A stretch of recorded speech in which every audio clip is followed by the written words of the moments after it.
오늘 하나님께서 우리에게 주시는 말씀은 요한복음 3장 22절부터 36절 말씀입니다. 저부터 교독하겠습니다. 그 후에 예수께서 제자들과 유대 땅으로 가서 거기 함께 유하시며 세례를 베푸시더라. 요한도 살렘 가까운 에논에서 세례를 베푸니 거기 물이 많음이라. 그러므로 사람들이 와서 세례를 받더라. 요한이 아직 옥에 갇히지 아니하였더라. 이에 요한의 제자 중에서 한 유대인과 더불어 정결 예식에 대하여 변론이 되었더니 그들이 요한에게 가서 이르되 랍비여, 선생님과 함께 요단강 저편에 있던 이 곧 선생님이 증언하시던 이가 세례를 베풀매 사람이 다 그에게로 가더이다. 요한이 대답하여 이르되 만일 하늘에서 주신 바 아니면 사람이 아무것도 받을 수 없느니라. 내가 말한 바 나는 그리스도가 아니요 그의 앞에 보내심을 받은 자라고 한 것을 증언할 자는 너희니라. 신부를 취하는 자는 신랑이나 서서 신랑의 음성을 듣는 친구가 크게 기뻐하나니 나는 이러한 기쁨으로 충만하였노라. 그는 흥하여야 하겠고 나는 쇠하여야 하리라 하니라. 위로부터 오시는 이는 만물 위에 계시고 땅에서 난 이는 땅에 속하여 땅에 속한 것을 말하느니라.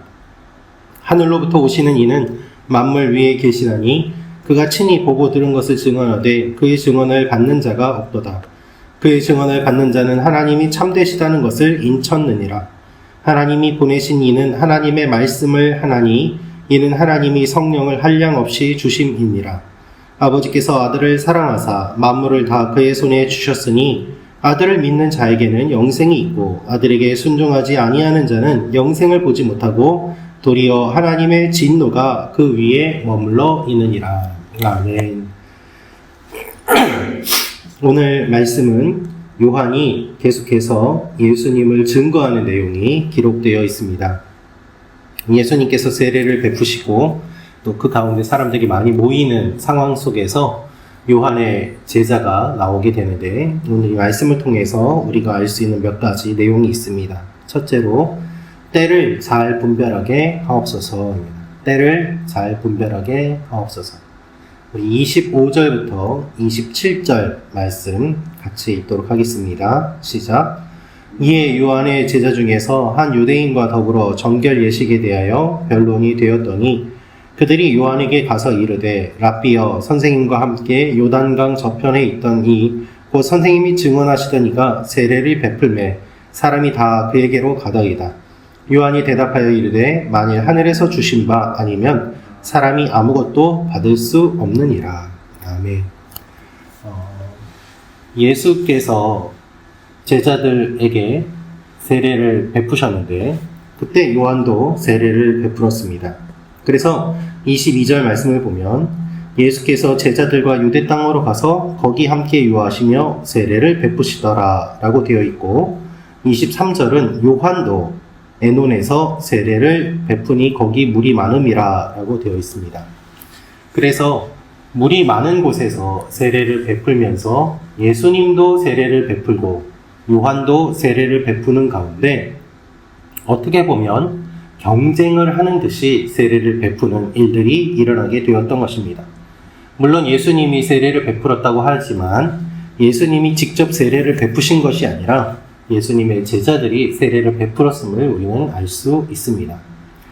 그런데 사람들이 요한에게 와서 이야기를 합니다. 선생님, 세례 받던 사람들이 다 예수께로 가서 세례를 받습니다.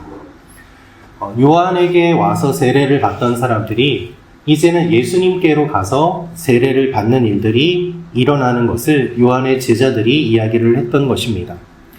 요한의 입장에서는 어떻게 보면 기분이 나쁠 수도 있고 또한 마음이 상할 수도 있는 일이었습니다.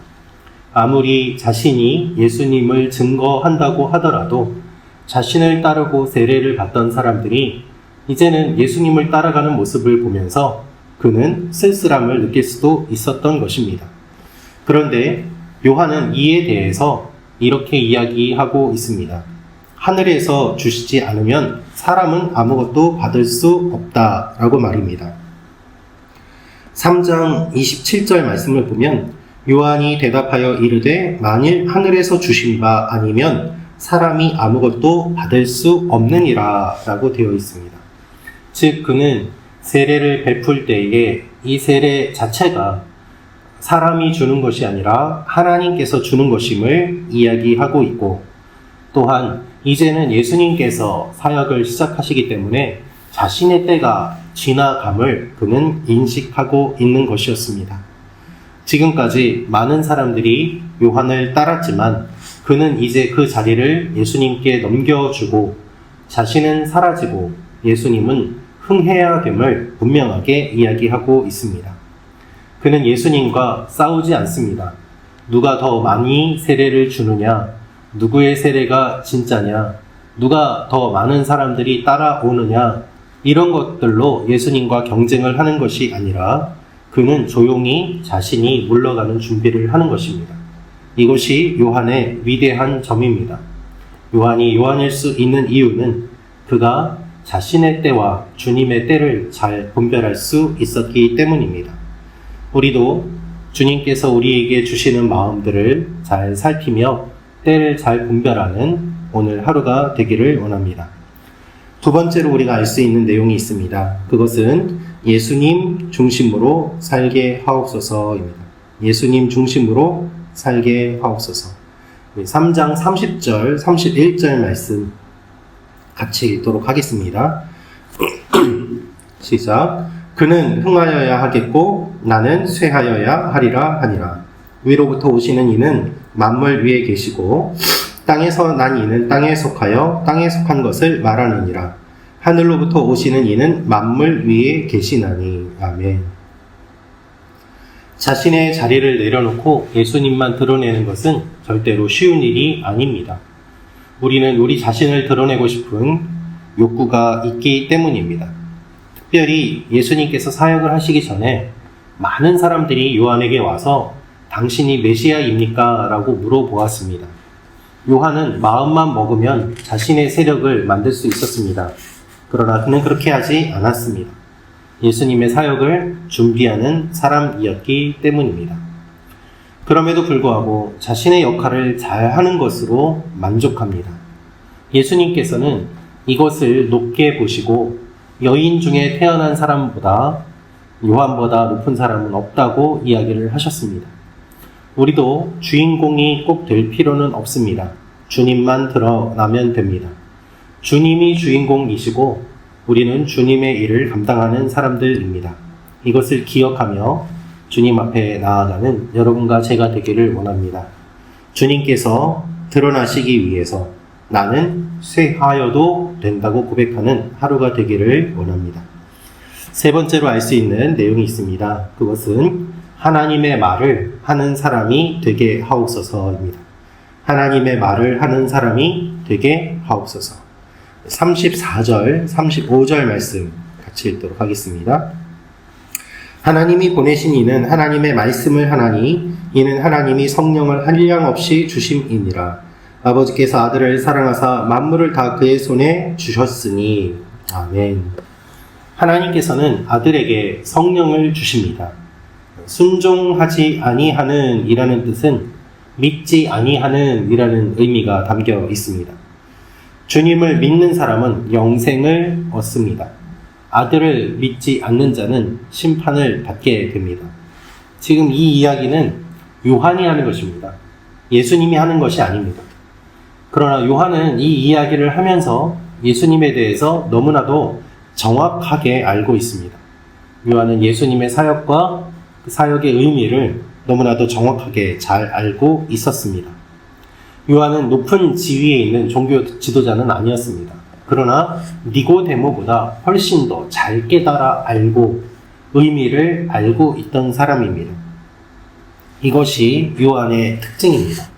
하나님의 말을 하는 사람, 하나님의 말을 전하는 사람, 하나님의 말을 이해하는 사람. 그런 사람은 높은 지위에 있지 않아도 지혜롭고 또한 하나님의 일들을 잘 감당하게 됩니다. 우리는 세상의 명예와 학위와 드러나는 것들에 관심이 많습니다. 그러나 주님께서는 영적인 일들에 더 관심이 많으십니다. 우리의 모습을 돌아보고 하나님 앞에서 하나님의 말을 하는 주님의 자녀가 되기를 소망합니다. 기도하겠습니다. 아버지 하나님, 오늘 하루도 세례 요한처럼 주님만 드러내고 주님만 나타내며 주님의 일, 주님의 말만은 하는 저희가 되게 하여 주옵소서. 하나님의 백성답게 살게 하시고 오늘도 주님과 동행하는 기쁨이 넘치게 하여 주옵소서. 예수님의 이름으로 기도합니다. 아멘.